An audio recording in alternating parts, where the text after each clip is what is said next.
ബ്രേക്ക്ഫാസ്റ്റിന് രാവിലെ പുട്ടുണ്ടാക്കി. ഇനി ഇത് കണ്ടിട്ട് ലിറ്റി ഇങ്ങനെ പുട്ടുണ്ടാക്കുന്നതെന്നൊന്നും ചോദിച്ച് കളഞ്ഞേക്കരുത്. ഇതിൻ്റെ വീഡിയോ ഞാൻ ഇട്ടിട്ടുണ്ട്. പുട്ട് കഴിച്ചില്ലെങ്കിലും ചെറുതായിട്ട് തള്ളു തുടങ്ങിയല്ലേ, ക്ഷമി. അത് കഴിഞ്ഞ് പിന്നെ സ്വീറ്റ് പൊട്ടറ്റോ ഉണ്ടാക്കിയേ. ഇതെന്തിനാണ് ഉണ്ടാക്കിയെന്ന് അന്നേരം എനിക്കറിയത്തില്ല, ഇപ്പോഴും എനിക്കറിയത്തില്ല.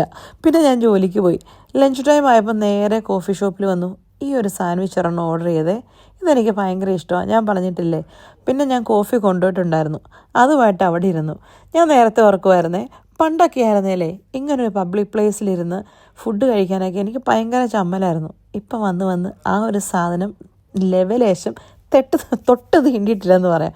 നമ്മളെന്തിനാ ചമ്മുന്നതല്ലേ, കഴിക്കാനുള്ള ഏരിയ അല്ലേ. പക്ഷേ ഇന്ന് ഞാൻ ചിന്തിക്കുന്നത് അതൊന്നുമല്ല. ഇന്നും കൂടെ ഇവിടെ ഒരു കഴിപ്പുള്ളൂ. നാളെ തൊട്ട് ബാക്ക് ടു മൈ ICU. അതിനൊരു സന്തോഷം എനിക്കുണ്ട് കേട്ടോ. അങ്ങനെ 1 മാസത്തെ എൻ്റെ ജോലി അവിടുത്തെ തീർന്നിരിക്കുന്നു. അവർ പറഞ്ഞു, നിങ്ങളുടെ സേവനങ്ങൾക്ക് പെരേത്ത നന്ദി, ഇനി വഴിക്ക് വന്നേക്കരുതെന്ന്.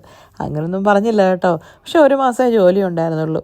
ശരിക്കും ഞാൻ ചിന്തിക്കുമായിരുന്നേ, ഞങ്ങളുടെ ICUവിലെ ഞങ്ങളുടെ ഫുഡ് കഴിക്കുന്നതും ഞങ്ങൾ കളിക്കുന്നതും ഞങ്ങൾ ചിരിക്കുന്നതും ഞങ്ങൾ കാപ്പി കുടിക്കുന്ന വീഡിയോ എല്ലാം കണ്ടിട്ടേ ആരുടെയോ കണ്ണ് കിട്ടിയതാന്ന് തോന്നുന്നു.